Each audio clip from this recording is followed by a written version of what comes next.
너희 모든 성도들아 여호와를 사랑하라. 여호와께서 진실한 자를 보호하시고 교만하게 행하는 자에게 엄중히 갚으시느니라. 여호와를 바라는 너희들아 강하고 담대하라. 아멘.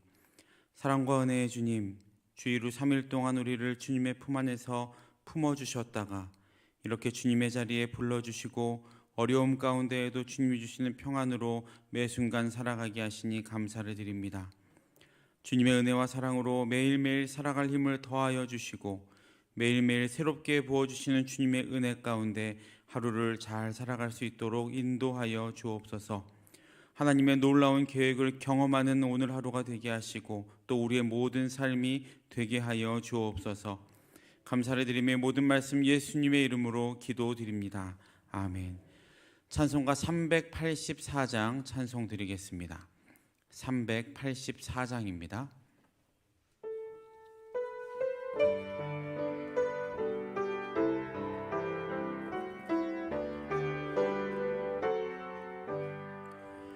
나의 갈 길 다가도록 예수 인도하시니 내 주 안에 있는 긍휼 어찌 의심하리요. 믿음으로 사는 자는 하늘 위로 받겠네. 무슨 일을 만나든지 만사 형통하리라. 무슨 일을 만나든지 만사 형통하리라. 나의 갈 길 다가도록 예수 인도하시니 어려운 일 당한 때도 족한 은혜 주시네. 나는 심히 고단하고 영혼 매우 가라나 나의 앞에 반석에서 샘물 나게 하시네. 나의 앞에 반석에서 샘물 나게 하시네. 나의 갈 길 다가도록 예수 인도하시니 그의 사랑 어찌 큰지 말로 할 수 없도다. 성령 감화 받은 영혼 하늘 날아갈 때에 영영 부를 나의 찬송 예수 인도하셨네. 영영 부를 나의 찬송 예수 인도하셨네. 아멘. 406장입니다. 406장 찬송 드리겠습니다.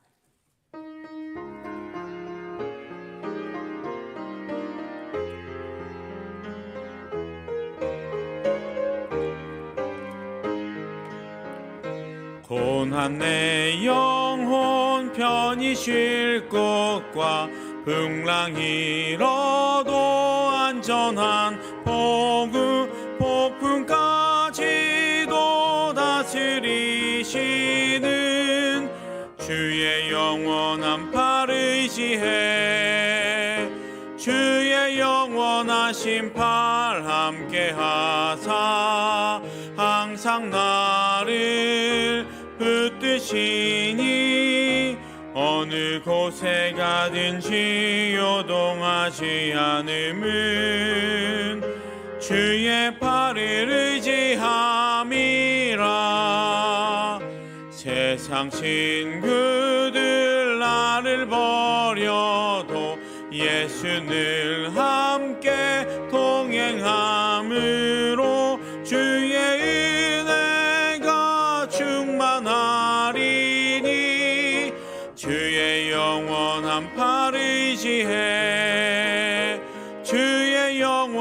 영원하신 팔 함께 하사 항상 나를 붙드시니 어느 곳에 가든지 요동하지 않음은 주의 팔을 의지함이라. 나의 믿음이 연약해져도 미리 예비한 힘을 주시며 위태할 때도 안보하시는 주의 영원한 팔 의지해 주의 영원하신 팔 함께 하사 항상 나를 붙드시니 어느 곳에 가든지 요동하지 않음은 주의 팔을 의지함이라. 능치 못한 것 주께 없으니 나의 일생을 주께 맡기면 나의 모든 짐 대신 지시는 주의 영원한 팔 의지해 주의 영원하신 팔 함께 하사 항상 나를 붙드시니 어느 곳에 가든지 요동하지 않음은 주의 팔을 의지함이라. 408장 찬송 드리고 김영숙 권사님께서 기도하시겠습니다. 408장입니다.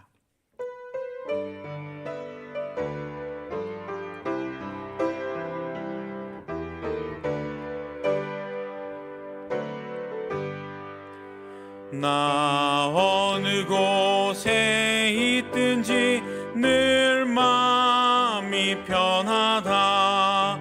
주 예수 주신 평안함 늘 충만하도다. 나의 마음속이 늘 평안해 나의 평안해. 악한 죄 파도가 많으나 마음이 늘 평안해. 내 맘에 솟는 영생수 한없이 흐르니 목마름 다시 없으며 늘 평안하도다. 나의 마음속이 늘 평안해 나의 마음속이 늘 평안해. 악한 죄 파도가 많으나 마음이 늘 평안해. 참되신 주의 사랑을 형언치 못하네. 그 사랑 내 맘 여시고 소망을 주셨네. 나의 마음속이 늘 평안해 나의 마음속이 늘 평안해. 악한 죄 파도가 많으나 마음이 늘 평안해. 주 예수 온갖 고난을 왜 몸소 당했나. 주 함께 고난 받으면 멸류관 얻겠네. 나의 마음속이 늘 평안해 나의 마음속이 늘 평안해. 악한 죄 파도가 많으나 마음이 늘 평안해.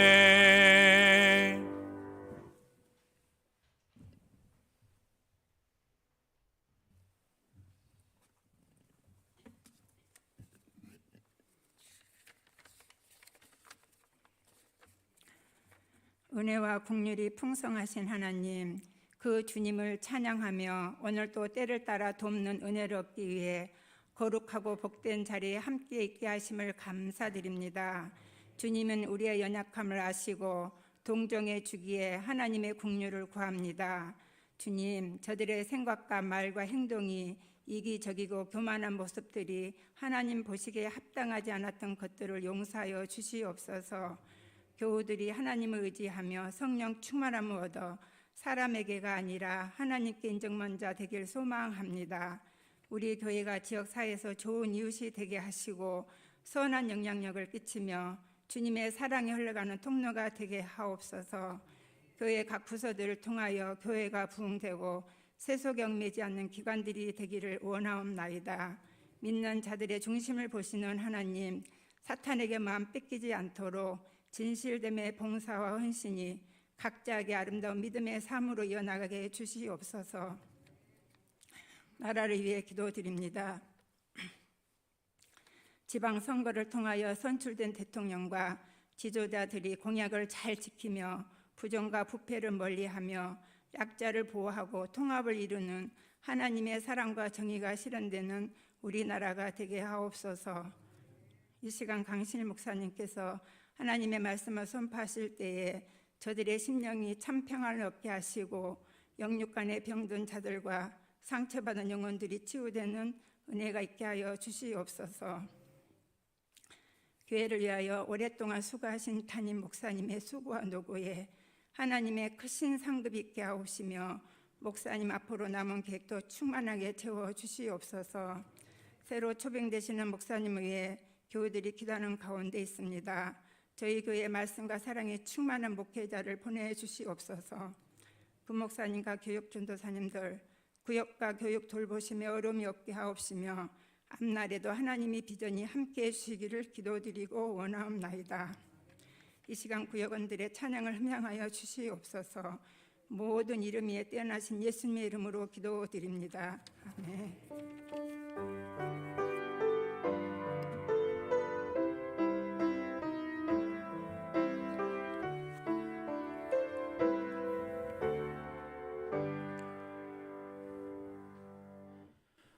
오늘 우리가 함께 나눌 말씀은 사도행전 16장 25절부터 32절까지의 말씀입니다. 사도행전 16장 25절부터 32절까지의 말씀을 다 같이 합독하도록 하겠습니다. 25절부터 32절까지의 말씀을 다 같이 합독하겠습니다. 한밤중에 바울과 실라가 기도하고 하나님을 찬송하며 죄수들이 듣더라. 이에 갑자기 큰 지진이 나서 옥터가 움직이고 문이 곧 다 열리며 모든 사람의 매인 것이 다 벗어진지라. 간수가 자다가 깨어 옥문들이 열린 것을 보고 죄수들이 도망한 줄 생각하고 칼을 빼어 자결하려 하거늘 바울이 크게 소리질러 이르되 내 몸을 상하지 말라. 우리가 다 여기 있노라 하니 간수가 등불을 달라고 하며 뛰어들어가 무서워 떨며 바울과 실라 앞에 엎드리고 그들을 데리고 나가 이르되 선생들이여 내가 어떻게 하여야 구원을 받으리이까 하거늘 이르되 주 예수를 믿으라. 그리하면 너와 내 집이 구원을 받으리라 하고 주의 말씀을 그 사람과 그 집에 있는 모든 사람에게 전하더라. 아멘. 이 시간 이교구 믿음 569형 나와주셔서 특송해 주시겠습니다.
은혜로운 기도와 찬양 참 감사드립니다.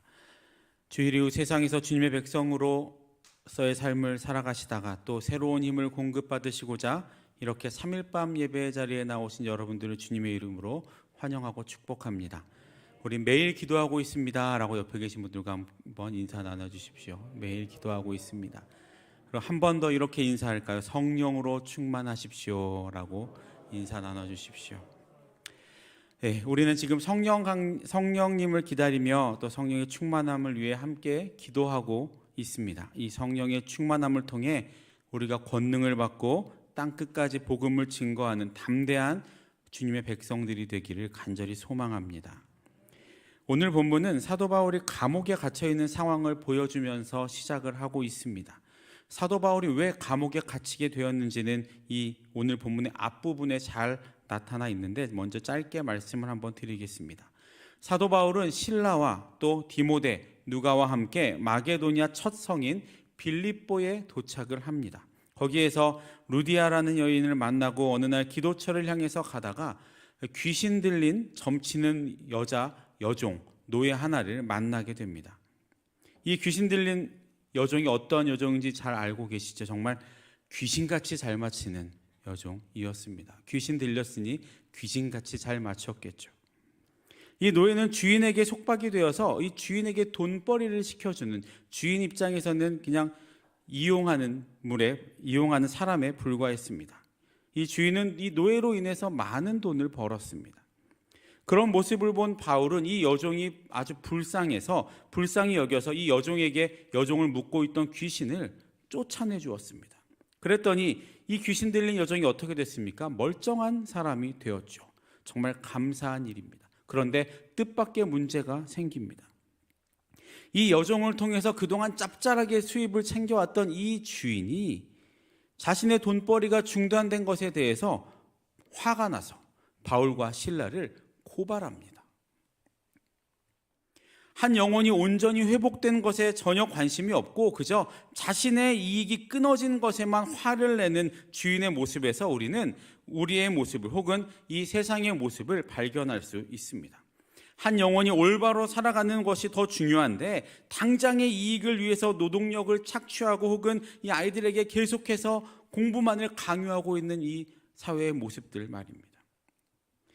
어쨌든 그들의 그런 고발로 인해서 바울과 실라는 체포가 되고 고문을 당하고 감옥에 던져졌습니다. 그런데 이 바울과 실라가 맞은 매가, 이 받은 고문이 보통 수준의 매가 아니었습니다.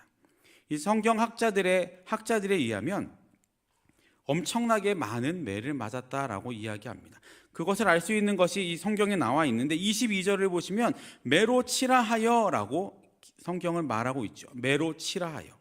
이 매로 치라 하여라고 사용하는 이 문장에 사용되는 동사는 에켈류온이라는 동사입니다. 그런데 이 동사는 미완료 동사입니다. 어떤 행동이 완료되지 않은 것을 나타내는 동사라는 말입니다. 왜 이런 미완료 동사를 사용했는지 이 주석을 한번 살펴보니까 원래 유대인들에게는 태형이라는 법이 있었습니다. 때리는 형벌인데 이 태형의 경우에 40대 이상을 넘어가지 않게 때리는 법이 있었습니다.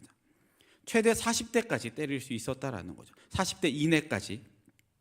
그 이상을 넘어가면 그들의 율법에 거스르는 일이었습니다. 그래서 사도 바울이 자신의 고난을 얘기할 때 뭐라고 얘기합니까? 40에서 하나 감한 매를 몇 번 맞았다 이렇게 이야기를 하는 이유가 거기에 있습니다. 그런데 지금 이 본문 속에서 바울은 그 법의 보호를 받지 못합니다. 로마에 잡혀갔기 때문이죠. 당시 로마에는 매를 전문적으로 때리는 관리가 있었다고 합니다. 릭토르라고 하는 사람들, 그 관리의 이름이 릭토르가 아니고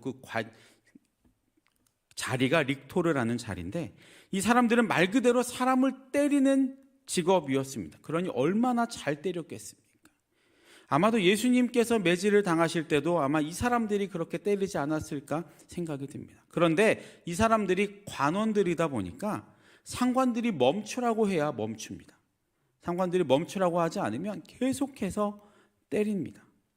제가 말씀드린 이 미완료 동사가 사용된 이유가 여기에 있습니다. 수동적으로 너무 이제 그만 때려도 될 것 같은데 하고 멈춰지는 그런 매가 아니고 누군가에 의해서 멈추어져야만 멈춰지는 그런 계속 진행이 되는 그런 매를 바울과 실라가 맞았다는 겁니다. 왜요?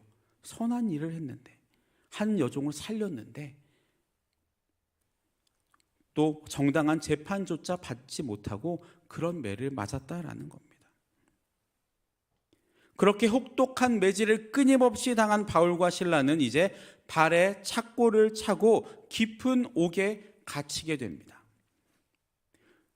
당시 로마 시대에는 세 종류의 감옥이 있었습니다. 첫 번째 감옥은 이 죄수들이 햇빛도 쬐을 수 있고 공기도 들이마실 수 있는 코모니오라라는 감옥이었습니다. 그리고 두 번째 감옥은 이 코모니오라보다 조금 더 견고한 빗장이 채워져 있고 또 햇빛도 잘 들지 않는 인테리오라 하는 감옥이 있었습니다. 그리고 세 번째 감옥은 툴리아눔이라고 해서 빛도 들지 않는 가장 깊은 곳에 있는 감옥. 이 감옥은 보통 중죄를 저지른 사람들이나 사형수들만 들어가는 감옥이었는데 사도 바울이 그리로 들어갔습니다. 심지어 바울과 실라는 감옥에 갇히면서 착고를 찼다라고 이야기하죠. 착고를 찬 사람은 저는 그게 뭔지 잘 몰라서 이렇게 찾아봤더니 우리나라의 사극이나 이런 데 보면 발에 나무로 구멍을 뚫어놓고 나무로 이렇게 채워놓는 그런 것들을 보통 착고라고 하는데 그렇게 착고까지 차고 그 깊은 옥에 갇혔습니다. 사람의 힘과 능력으로는 빠져나올 수 없는 곳.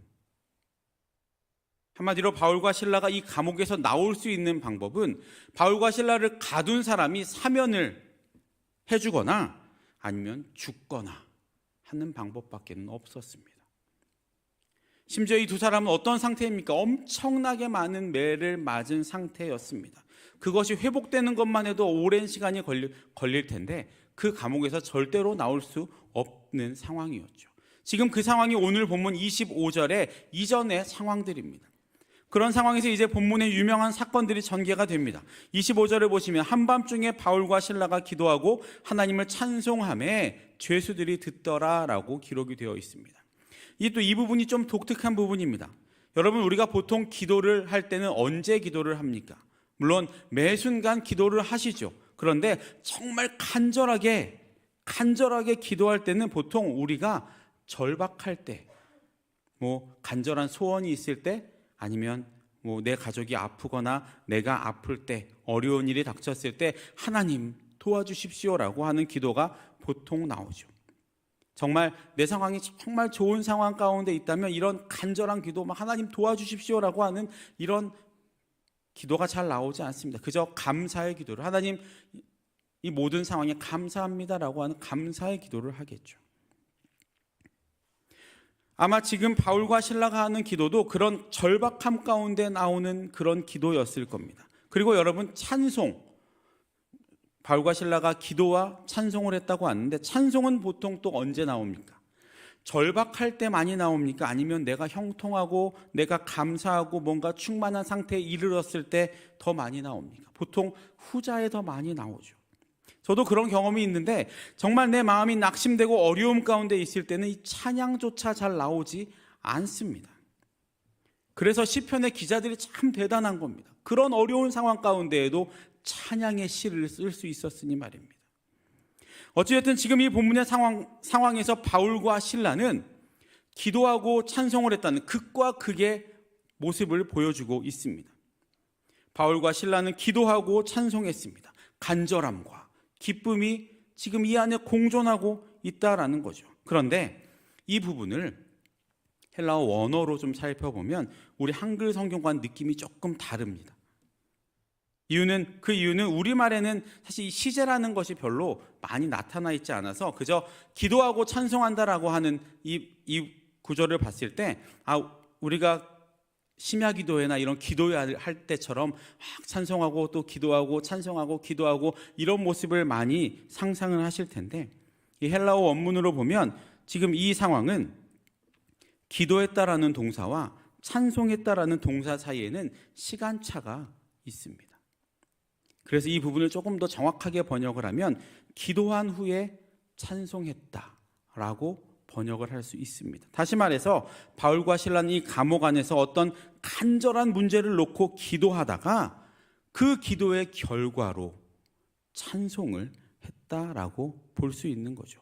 뉘앙스가 조금 달라집니다. 그렇다면 고문을 당하고 버려지듯이 감옥에 갇혀 있는 이 두 사람이 정신을 차리자마자 한 기도가 도대체 무엇일까요? 간절하게 했던 그 기도는 무슨 기도였을까요? 여러분, 이 두 사람의 입장에서 한번 생각해 보십시오. 이 두 사람이 이 어려운 상황에서 하나님, 저 매맞게 해주셔서 감사합니다. 감옥에 넣어주셔서 감사합니다. 이렇게 기도했을까요? 사도 바울의 1차, 2차 선교 여행을 한번 생각해 보십시오. 편안한 날이 없었습니다. 가는 곳마다 아픔이 있고 가는 곳마다 장애물이 있고 시비가 있고 올가미가 있습니다. 게다가 지금 감옥에 갇히게 된 경위는 더 말도 안 되는 상황입니다. 우리가 잘 알고 있지만 바울은 원래 이 빌립보 지역으로 오려고 하지 않았습니다. 터키 지역으로 가려고 했었죠. 이 바울을 빌립보 지역으로 누가 보냅니까? 하나님이 보내셨습니다. 환상이라는 엄청난 일을 통해서 이 고집이 센 바울을 꺾으시고 하나님이 강권적으로 인정하게 하셔서 한마디로 등 떠밀어서 빌립보로 바울과 실라를 보낸 상태입니다. 바울 입장에서 하나님이 그렇게 등 떠밀어서 나를 이쪽으로 보내셨으면 조금 평탄하게 가야 하는 거 아닙니까? 내가 안 간다고 그렇게 했는데 하나님 그렇게 강권하셔서 내가 순종하는 마음으로 여기까지 왔는데 오자마자 이런 말도 안 되는 일에 처하게 하십니까? 라고 하나님을 원망할 수 있지 않을까요?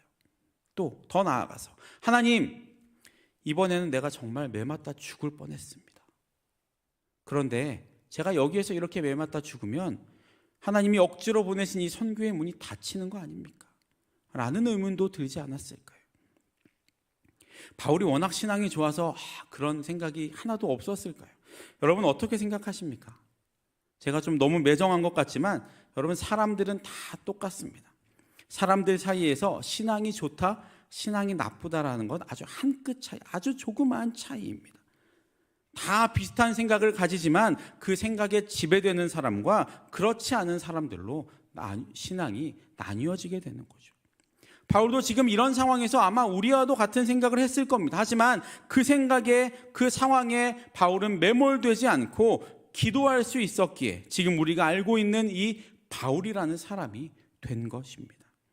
바울과 실라는 지금 자신의 이 상황, 자신들의 이 길에 대해서 하나님께 물으며 간절한 기도를 드린 겁니다. 하나님, 내가 왜 하나님 일을 하면서 왔는데 내가 왜 이 자리에 있게 됐습니까? 하나님, 이 상황을 통해서 나에게 하시고자 하는 말씀이 무엇입니까? 하나님, 이 상황을 통해서 하나님이 계획하신 것이 무엇입니까? 라고 기도한 것입니다. 그리고 그 응답이 바로 찬송으로 터져나온 겁니다. 그렇다면 이 응답, 기도의 응답으로 터져나온 찬송은 또 어떤 의미일까요? 여러분, 우리가 지금 이 상황에서 이 기도의 응답을 받아서 기쁨으로 찬송을 할 수 있는 상황이라고 한다면 여러분 어떤 상황을 제일 먼저 떠올릴 수 있습니까? 일반적으로 매를 맞고 감옥에 갇혀 있는 상황이라고 한다면 기쁨의 찬송이 나오려면 이 상황들이 해결되는 것이 제일 먼저 떠오릅니다. 이를테면 맞은 부위에 상처가 막 아물고 고통이 없어지고 갑자기 옥문이 활짝 열려서 내가 감옥 밖으로 나가는 그 상황이 만들어져야 기쁨의 상황이 되겠죠. 그런데 지금 이 두 사람의 상황은 어떻습니까?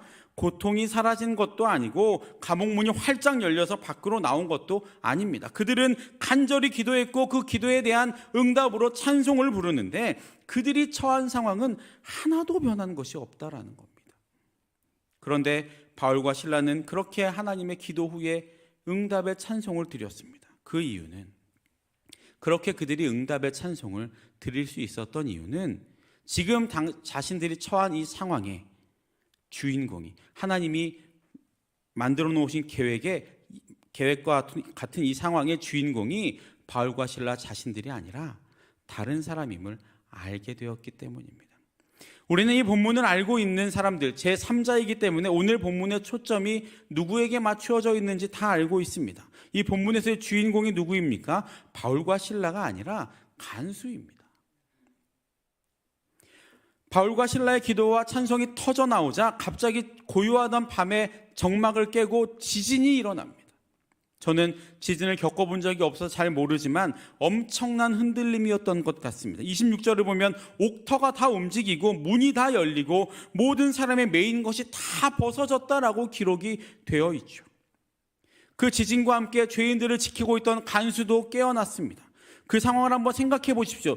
간수가 깜짝 놀라서 눈을 떴는데 깜깜해서 한 치 앞도 보이지 않고, 그런데 문은 다 열려 있고, 간수가 제일 먼저 할 생각은 무엇이었을까요?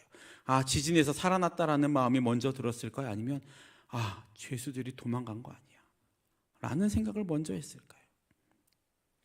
문이 열리고 한 치 앞도 보이지 않고 족쇄가 다 풀어졌으니 당연히 모든 죄수들이 다 도망갔을 것이라고 생각을 했습니다.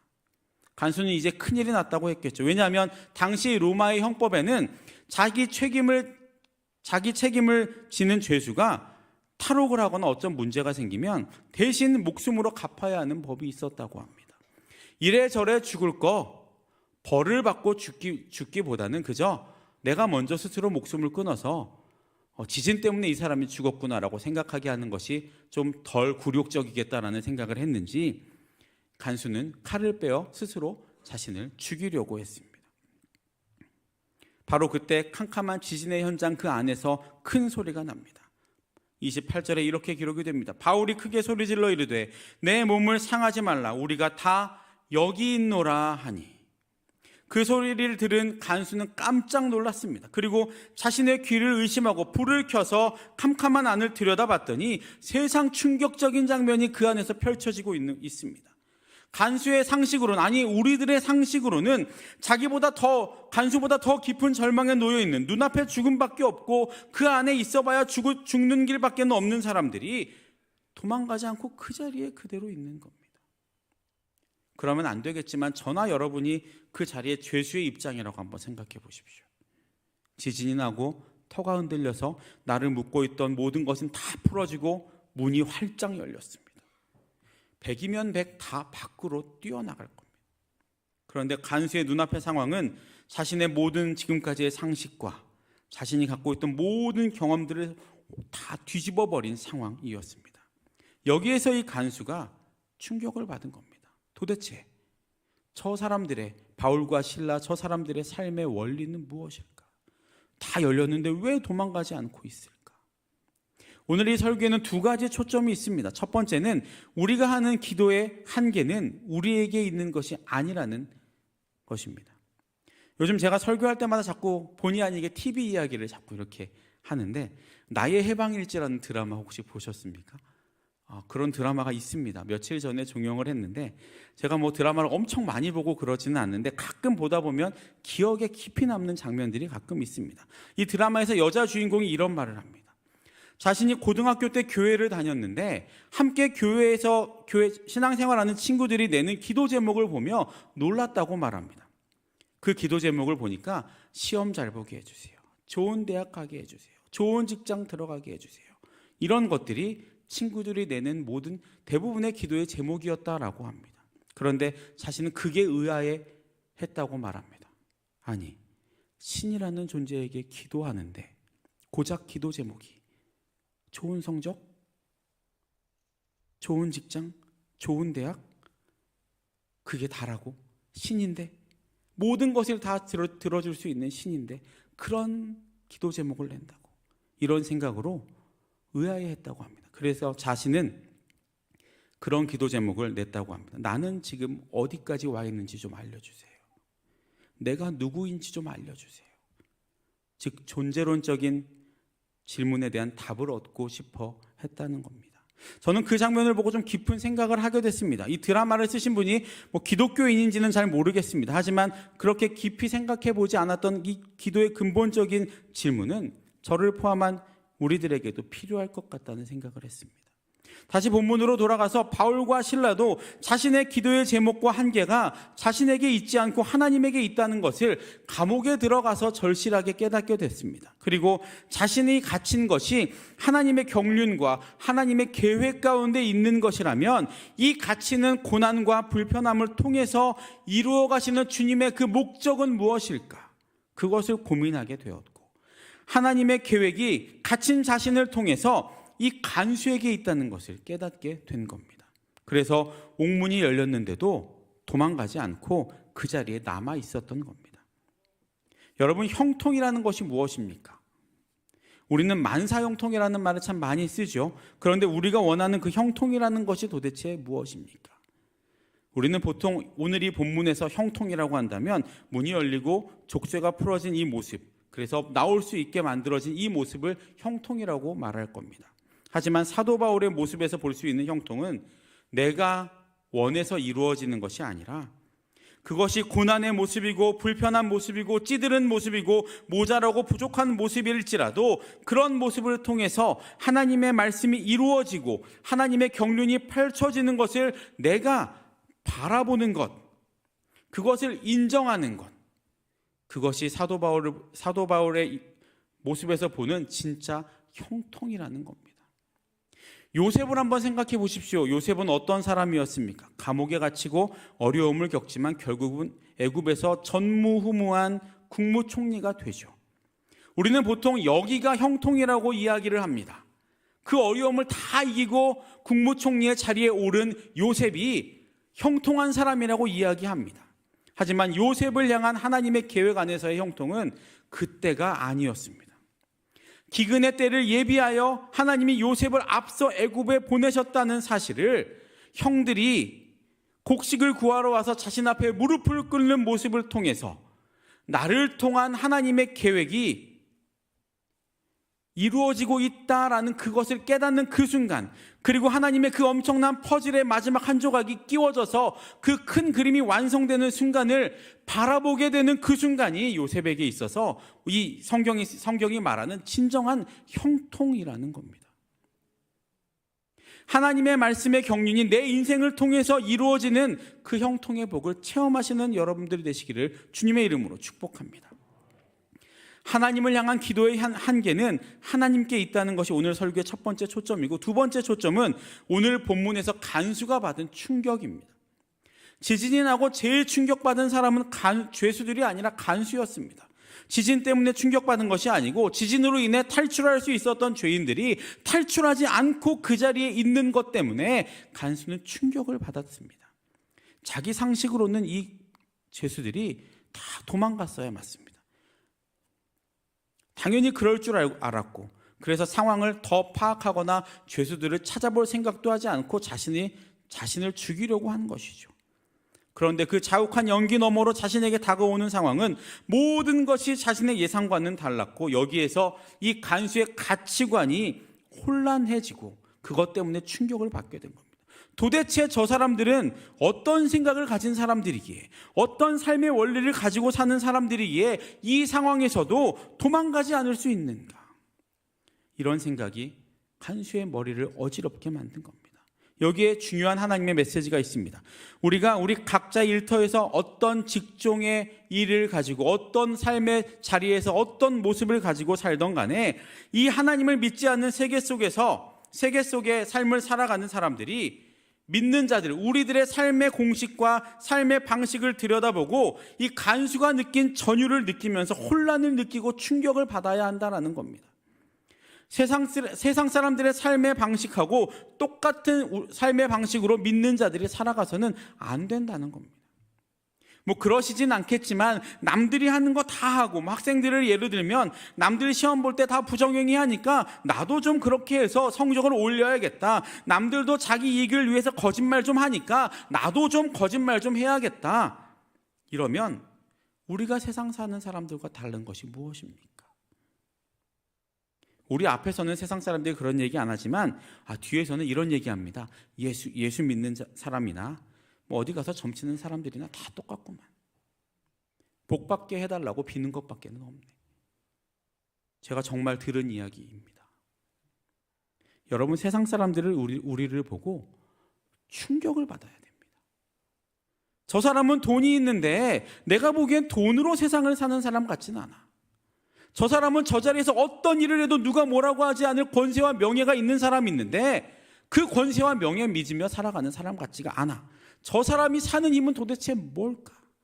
적어도 이런 충격을 세상 사람들에게 줄 수 있어야 하는 것이 우리 그리스도인입니다.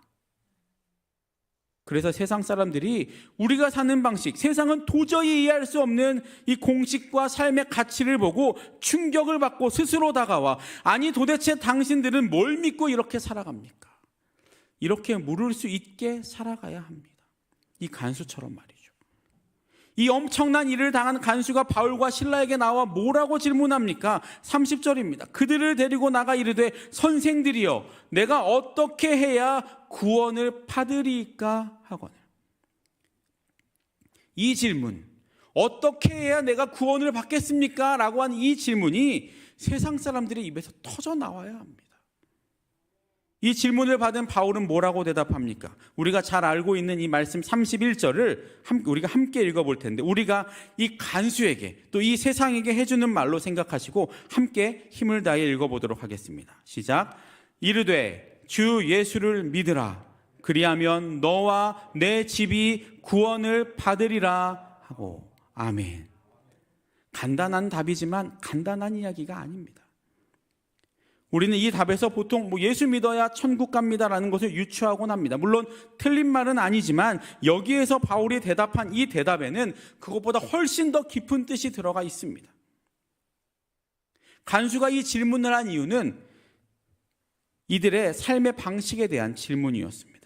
그리고 바울의 대답 안에는 간수여, 당신이 알고 있는 이 세상보다, 당신의 눈으로 보고 있는 이 세상보다 훨씬 더 깊은 세상이, 훨씬 더 깊은 세계가 있습니다 라고 말하는 의미가 담겨져 있습니다. 세상 사람들이 생각하는 그런 삶의 수준이 아니라 훨씬 더 깊은 삶의 세계, 삶의 수준이 있다라는 거죠. 우리는 알고 믿지 않는 사람들은 모르는 그런 세계, 그것을 볼 수 있는 눈을, 믿지 않는 사람들은 볼 수 없지만 믿는 우리들은 볼 수 있는 그 눈을 우리는 기독교 세계관이라고 부릅니다. 기독교 세계관으로 이 세상을 보면 완전히 다른 것을 봅니다. 가나안을 정탐했던 12명의 정탐꾼들 중에 여호수아와 갈렙은 이 기독교 세계관으로 가나안 땅을 바라보았습니다. 그랬더니 10명의 정탐꾼들과 같은 곳을 보았지만 그들의 생각과는 완전히 달리 그 땅은 젖과 꿀이 흐르는 땅이고 우리는 충분히 정복할 수 있습니다. 심지어 장대하고 거대한 그 사람들을 뭐라고 얘기합니까? 자신들의 밥이라고 이야기합니다. 다윗은 어땠습니까? 절대로 이길 수 없다고, 그래서 아무도 나서서 싸우지 않으려고 했던 골리앗을 보고 이 약관의 소년이, 전쟁의 경험이 전무한 이 소년이 너는 칼과 창과 단창으로 내게 나아오거니와 나는 만군의 여호와의 이름 곧 내가 모욕하는 이스라엘 군대의 하나님의 이름으로 내게 나아가노라 하고 나아가 돌팔매질 한 번으로 승리하게 됩니다. 이것이 기독교 세계관입니다. 우리는 이 기독교 세계관을 가지고 세상과는 완전히 다른 관점, 세상은 다 아니라고, 다 못한다고 해도 하나님의 이름으로 할 수 있는 믿음과 용기를 가질 수 있는 것, 세상은 이 정도 불법은 해도 된다고, 그래야 성공할 수 있고 돈 벌 수 있다고 하지만 그럼에도 불구하고 절대로 나는 하지 않겠다고, 그래도 하나님이 함께 하시면 모든 것을 할 수 있다고 믿으며 세상에 충격을 던져줄 수 있는 주님의 백성들이 우리가 되어야 한다라는 겁니다. 사랑하는 모든 성도 여러분, 오늘 본문에서 이 간수는 바울과 실라 그리고 믿는 자들의 완전히 다른 세계관에 충격을 받고 자신도 그 세계관 가운데에서 살고자, 자신이 지금까지 진리라고 믿었던 당시의 세상의 그 세계관에서 벗어나고자 했습니다. 그리고 오늘 본문 이후에서 간수의 모든 가족들도 그 기독교 세계관에 동참을 하게 됩니다. 주 예수를 믿으라. 이 말은 단지 예수님을 믿으라는 말을 넘어선 우리의 삶의 모든 방식을 완전히 다, 이전의 모든 삶의 방식을 완전히 다 뒤엎어서 우리의 존재의 방식을 전환하라는 엄청난 도전의 메시지입니다. 우리는 정말 주 예수를 믿고 있습니까? 우리의 삶과 우리의 행동, 우리의 가치관 모든 것이 정말 주 예수를 믿는 사람처럼 지금 이 세상 안에서 다른 세계를 살아가고 있습니까?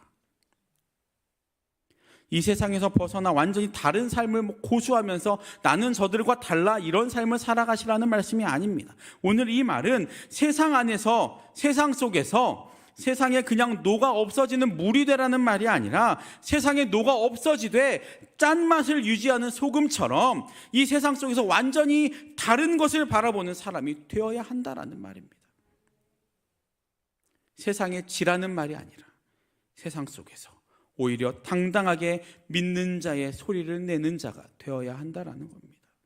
그것이 주 예수를 믿는 자, 그리고 우리가 새벽마다 말씀으로 듣는 성령 충만한 자의 모습인 것입니다. 세상이 보기에는 그저 그런 사람들일 수 있지만 하나님의 관점으로 이 세상을 바라보면 우리는 다른 세계를 살아가는 사람들이 되는 겁니다.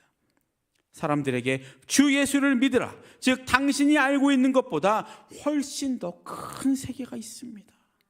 그리고 그 세계는 우리의 상식과 우리의 가치관보다 훨씬 더 큰 세상, 우리가 지금까지 경험해 보지 못한 그 생명의 세상, 기쁨과 평안의 세상입니다 라고 담대하게 외칠 수 있는 그런 성령 충만한 우리 수유동교회 모든 성도님들 되시기를 주님의 이름으로 축복합니다. 기도하겠습니다.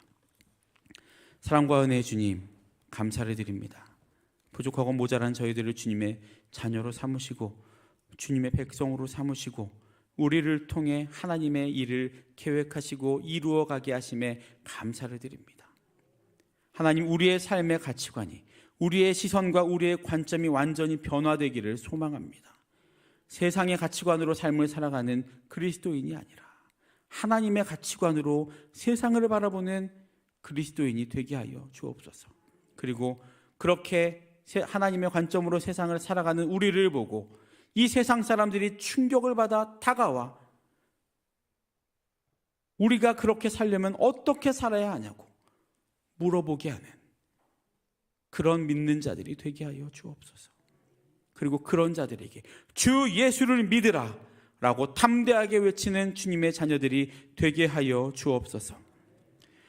지금도 북한에 억류되어 계신 세 분의 선교사님들 계십니다. 김정옥 선교사님, 김국기 선교사님, 최충기 선교사님 기억하여 주시고 그들이 어떤 상황 가운데 놓여 있든지 간에 주님 크신 은혜와 긍휼과 자비를 베풀어 주시고 그들을 통해 하나님의 복음이 북한 땅에 전파되는 은혜가 있게 하여 주시고 예수 그리스도의 보혈이 그 북한 땅에 적셔지게 하여 주시고 그 땅이 하루속히 주님 앞으로 나아올 수 있는 은혜가 있게 하여 주옵소서. 지금도 전쟁 가운데 고통받고 있는 나라들이 있습니다. 주님, 그 나라에 평화를 부어주시고 속히 전쟁이 멈춰지게 하시고 그 전쟁으로 인해 고통받는 많은 영혼들을 주님 위로하여 주옵소서.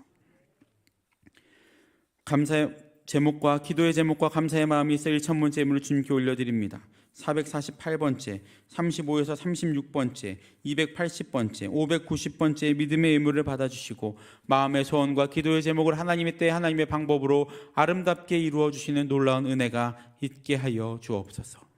감사를 드리며 이 모든 말씀 예수님의 이름으로 기도드립니다. 아멘. 교회 소식은 주보와 홈페이지를 참고해 주시고 계속해서 성령 강림절 특별 새벽 기도회가 진행이 되고 있습니다. 금요일까지 진행되는 이 기도회에 빠짐없이 나와 주셔서 또 성령 충만을 위해서 함께 기도해 주시기 바랍니다. 축도하심으로 예배 마치도록 하겠습니다.